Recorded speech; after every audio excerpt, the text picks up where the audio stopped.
नेता, था वो दृढ़ता का भंडार। वल्लभ भाई पटेल नाम कहलाता था सरदार। कृषक कार्मिक जनगण से था उसको प्यार अपार। अखिल देश ने उसे रहनुमा किया था स्वीकार। गांधी बापू का शिष्य, सत्य अहिंसा का अवतार। किंतु एक भारत करने को धर लेता हथियार। लौह पुरुष संबोधन था वो लोहे की दीवार। तेज पुंज तुम, शक्तिपीठ तुम, बल का सागर अपरंपार। ऋणी देश का नम्र नमन तुम स्वीकारो सलाम।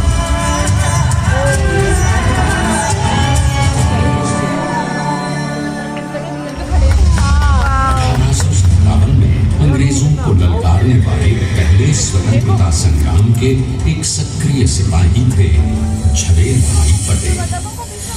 करमसद गांव के इस बहादुर देशभक्त किसान और उनकी पत्नी लाड भाई के 5 बेटों और 1 बेटी में से चौथे पुत्र थे वल्लभ भाई।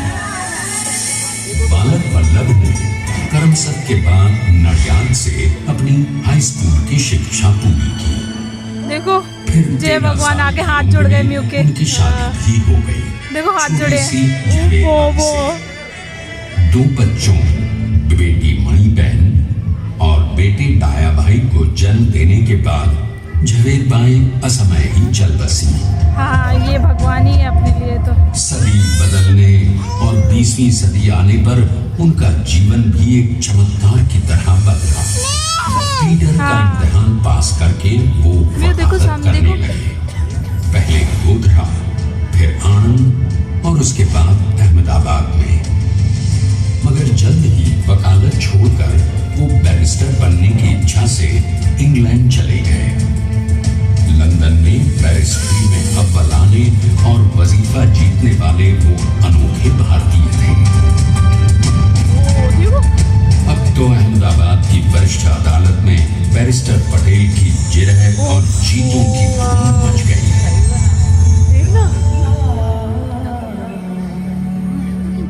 तभी एक युग पुरुष ने वल्लभ भाई के जीवन की धारा ही बदल दी। दक्षिण अफ्रीका में सत्याग्रह के अहिंसक अस्त्र से गोरे शासकों को सबक सिखाकर भारत वापस आए मोहनदास करमचंद गांधी से मिलकर वल्लभ भाई ने अपने कुछ वर्षों से सीखे विदेशी व्यवहार और संस्कार हमेशा के लिए त्याग दिए और अब वो अपने किसानों को हक दिलाने के लिए बापू के साथ आंदोलन में कूद पड़े। अब उनके पैरों में जूते नहीं, गांवों की धूल थी। हृदय में भारत भूमि की शस्य श्यामला धरती।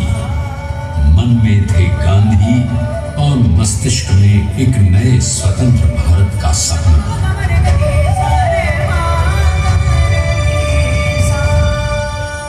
तभी बारडोली के मजबूर मजलूम किसानों की यातना का समाचार उनके पास पहुंचा। तुरंत वल्लभ भाई वहां पहुंचे और यूं शुरू हुआ भारत का सबसे बड़ा और सफल किसान आंदोलन बारडोली।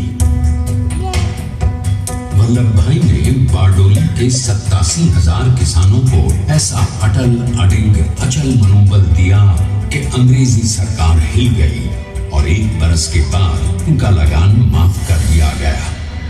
अब तो पूरे देश में लोग वल्लभ भाई के नाम की कस्में खाने लगे। स्वयं महात्मा गांधी ने कहा, अब वल्लभ भाई मेरे शिष्य या साथी नहीं, सारे देश के सरदार हैं और देश को मिल गया एक अनोखा असरदार सरदार।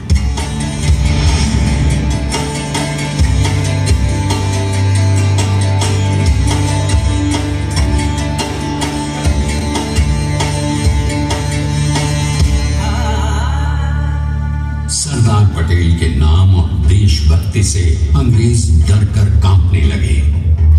1930 के नमक सत्याग्रह और दांडी कूच में वो बापू से भी पहले गिरफ्तार किए गए। तो सन 1932 में फिर उन्हें बापू के साथ ही जेल में 2 सालों के लिए डाल दिया गया।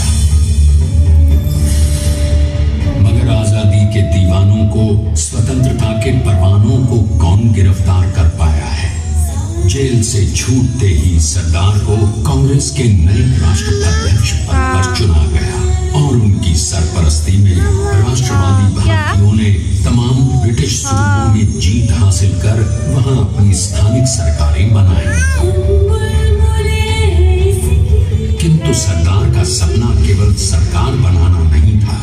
उनका स्वप्न तो था एक ऐसे नए भारत का जहां हर रंग, हर रूप, हर जात, मजहब, तबके का हिंदुस्तानी एक साथ मिलकर एक ऐसा नया भारत बना सके जहां पूर्ण स्वराज के साथ सारे समाज को गरीबी, अशिक्षा, छुआछूत से भी आजादी मिल जाए। अभी तक नहीं मिली है ये आजादी। इसकी पहली रणनीति थी भारत को अंग्रेजों की गुलामी से आजादी, ताकि भारत के लोगों की अपनी सरकार सबके साथ और सबके विकास के लिए काम कर सके। बापू की अगुवाई में अब देश ने अंग्रेजों को अंतिम चेतावनी दे दी, करेंगे या करेंगे, अंग्रेजों भारत छोड़ो। बस फिर क्या था, संघर्ष की रणभेरी बची। 3 सालों के लिए सरदार पटेल को भी सत्याग्रही नेताओं के साथ जेल में स्टोरी बना रही हूँ। 2 सालों के बाद अंग्रेजों को बापू के सभी शिष्यों और साथियों को छोड़ना पड़ा।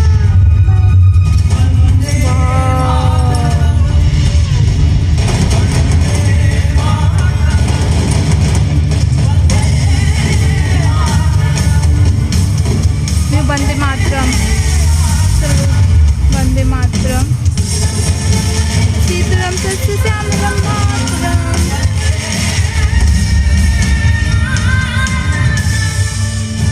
स्वतंत्रता के स्वप्न के सच होने के साथ अब सरदार पर कई एक नई जिम्मेदारियां थीं।